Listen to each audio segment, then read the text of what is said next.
வணக்கம். ரிச்சர்ட் டெம்ப்ளருடைய the rules of money அப்படிங்கிற புத்தகத்திலிருந்து ஒவ்வொரு நாளும் பணம் சேர்க்க உதவும் விதிகளை நம்ம பார்த்துட்டு இருக்கிறோம். இந்த வீடியோவில் 24வது விதி.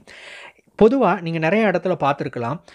ஒரு நல்லா சூப்பராக ட்ரெஸ் பண்ணிக்கிட்டு ரொம்ப அட்ராக்டிவாக அல்லது ஒரு பணக்காரன் மாதிரி தோற்றமளிக்கக்கூடிய ஒரு நபரை பார்த்த உடனே அங்கே இருக்கக்கூடிய ஒரு சில மக்களுடைய தலைகள் வந்து திரும்ப ஆரம்பிக்கும். அல்லது ஒரு கடைக்குள்ளே ஒரு ஷாப்பிங்குள்ளே போகிறாங்க, ஒரு ஷோரூம்குள்ளே போகிறாங்க அப்படின்னா அவங்கள வந்து கௌரவிக்கிறதோ அல்லது அவங்களுக்கு மரியாதை கொடுக்குறதோ வந்து பார்த்திங்கன்னா கொஞ்சம் தூக்கலாக இருக்கும். இதை நீங்கள் அதிகமாக நீங்கள் பார்த்துருக்கலாம்.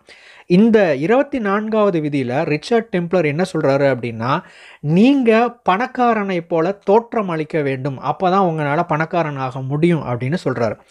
இந்த பணக்காரனை போல தோற்றம் அளித்தல் அப்படிங்கிறதுக்காக நிறையா நகைகளை வாங்கி போட்டுக்கிறது அல்லது ஆடம்பரமான நிறைய ட்ரெஸ்ஸை வாங்கி போட்டுட்டு அதில் வீண் செலவு செய்கிறத பற்றி இவர் இங்கே சொல்லலை. அதற்கு பதிலாக நீங்கள் வந்து உங்களால் இப்போ இருக்கக்கூடிய இந்த நிலையில் எந்த அளவுக்கு பெஸ்ட்டான ட்ரெஸ்ஸை போட முடியுமோ அந்த பெஸ்ட்டான ட்ரெஸ்ஸை போடணும். ஒன்று. ரெண்டாவது வந்து பார்த்திங்கன்னா க்ரூமிங். அதாவது உங்களுடைய தோற்றம் அப்படிங்கும்போது உங்களுடைய உடல் அமைப்பில் இருந்து நீங்கள் இப்போ ஆண்களாக இருக்கிறாங்க அப்படின்னா ஷேவ் பண்ணுறது, கரெக்டாக வந்து முடிகளை வந்து திருத்தி கொள்வது, ஹேர் கட் கரெக்டாக பண்ணிக்கிறது, இந்த மாதிரி பல விஷயங்களை வந்து நீங்கள் வந்து கவனிக்கணும்.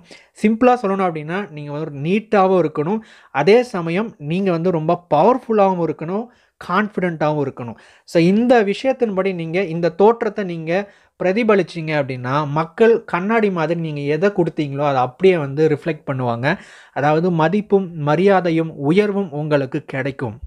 அதுதான் வந்து இந்த 24வது விதி நமக்கு சொல்லித்தர முக்கியமான ஒரு பாடம்.